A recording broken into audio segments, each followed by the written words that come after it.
Hi there everyone, it is Saturday and this is your Western Pacific weather update, and of course the Prapiroon, Typhoon Prapiroon, just moving here towards the south of Okinawa. You can see some weakening around the center of circulation. That's where the bulk of this update is going to concentrate on, but also we're going to talk about over the Marianas. Things just continue to rain down on you here throughout the work week, and it does look like going through the weekend. And we do have a low pressure area still continuing to spin and still bringing some heavy rain showers. And then near the end of the update, we're going to look down under towards Australia because we're talking about the tropics here. Maybe a little bit colder weather up in northeastern China, but there in Australia, you got some severe weather on Thursday.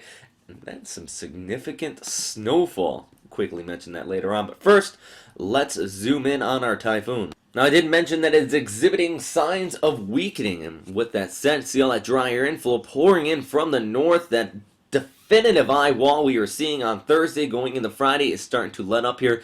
You can see the northern periphery is starting to get a little bit weaker and weaker, but still very good inflow coming in from the south. There is an eye wall there, though. You do see some of these colder cloud tops wrapping around the storm system.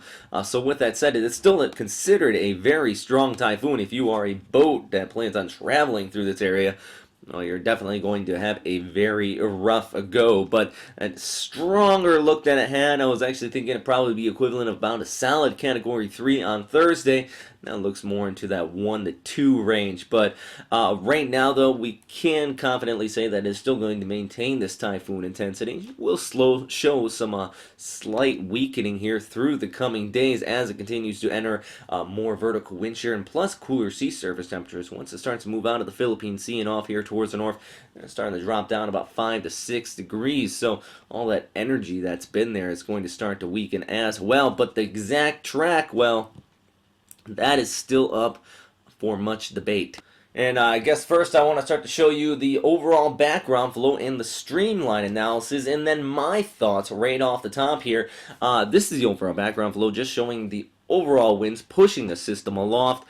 And I do think that at this time, given this and some of the model spread, I do expect the storm to actually slowly, given there's a very weak steering flow here, track off towards the north, just towards the southern portions of Okinawa, and then start to churn towards the northeast following that jet stream. Now, that's still a lot of time to continue to watch here because it is moving exceptionally slow. Let's look at the model spread. And with that said, my thoughts and ideas are a little bit off of the models here, but you can see a few of them just jetting off there towards the west anonymously here.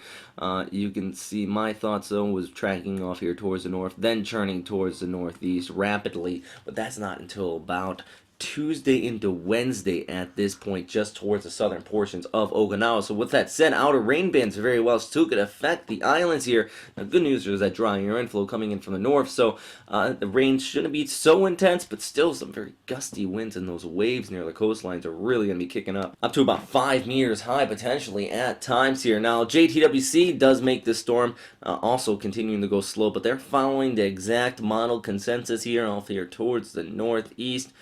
This is going on to Tuesday before it does hit that jet stream that I was talking about earlier, running right through about this region, and then it just jettisons off there towards the northeast going into the mid part of next week. So with that said, Wednesday and Thursday, Tokyo, you could also see some very rough weather, some heavy rain showers, but good news, it should be quick lasting because the storm will be moving at a rather rapid pace by that pinpoint. And then we have JMA also having the storm linger over the next 5 days, just tracking slowly off here towards the north. This is actually on Tuesday going to Wednesday, much farther behind JTWC, which has a storm over here by that time.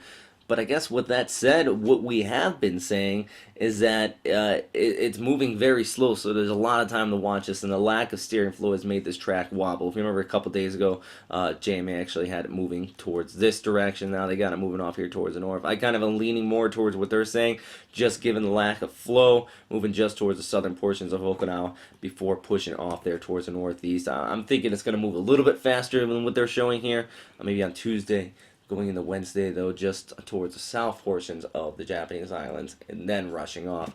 So I guess there in Okinawa, the big thing is just get ready for some rain showers. Stay away from the beaches. Waves definitely are going to be very dangerous, and rip currents. Remember, in the last typhoon, one of the only deaths, or there's two of them, but one of them there in Okinawa was due to somebody being exceptionally careless near the edge of a cliff edge where there was some very rough waves. So with that said, just do stay away from those water edges as the storm continues to linger there towards the south of Okinawa. But then, once again, by the mid part of next week, take a look at this big jump off there towards the northeast, eventually running across portions of Tokyo, potentially going into the latter part of the work week. And then it becomes just an absolute monster off there towards Kamchatka and the Kuril Islands. So that's something to watch.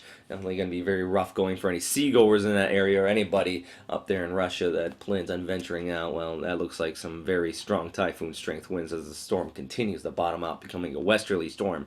Now, also take a look at this model outlook, because over Guam, rain showers just continuing to persist all week as that area continues to linger there just towards the east of our Typhoon Prapiroon. Now, good news, this area is not expected to develop, as you can see here out of the radar out of Guam. Well, plenty of rain showers down there towards the south, even off towards the north, and these have just been crisscrossing the island all work week. It's going to be still being a wet one here, going through the weekend into the early part of next week. So have your umbrellas ready. Now, good news, it does look like it's intermittent at times, but nonetheless, still some strong storms popping out of this. And then, as promised, into Australia and even over towards New Zealand, we have this low pressure area that affected Australia on Thursday and Friday. It's now bringing some very heavy rains even around Queenstown. You could be seeing some snow showers as this continues to push overhead.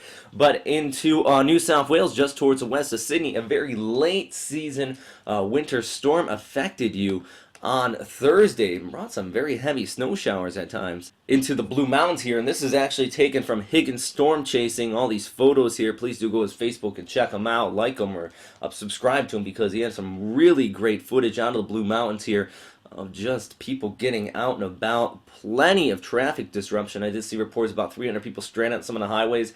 Some of the kids got out there and built some snowmen. But you have to remember, for all my Northern Hemisphere friends, it is currently October, and it's supposed to be the mid part of spring here in Australia. Thus, this storm is kind of an anomaly on that. It's one of the later season storms. I think the second latest on record for snowfall in Queensland alone. So one thing to note, there is a full update at westernpacificweather.com. The link's in the description below, so please do go check that out and read the whole thing, because it's very interesting as what happened here. I know I don't cover Australia as much as I should be, typically around cyclone season. This is definitely a storm I missed out on forecasting, so apologize, guys, but I know that you have lots of resources down there, and also 28 Cyclones continues to monitor this event as well. But back up north, back to our typhoon. I love the satellite imagery. It's just kind of rather spooky and Halloween-like, and that's just in 2 weeks, so one thing to show here. But thanks again for watching here at Western Pacific Weather, everybody. If you have any questions, comments, or suggestions, please post them in the comment box below. Also, you can follow me on Facebook and Twitter at Robert Speta, or follow the website at Western Pacific Weather. Plus, please go to the website and you can subscribe to each and every single one of our updates if you want to get them by email, so you don't have to kind of go to the website and check on that every time. You always just get a notification when we put new information out. So that's on the front page of the webpage. So stay safe out there, though, everybody. Thanks again for watching, and have a great day. Bye.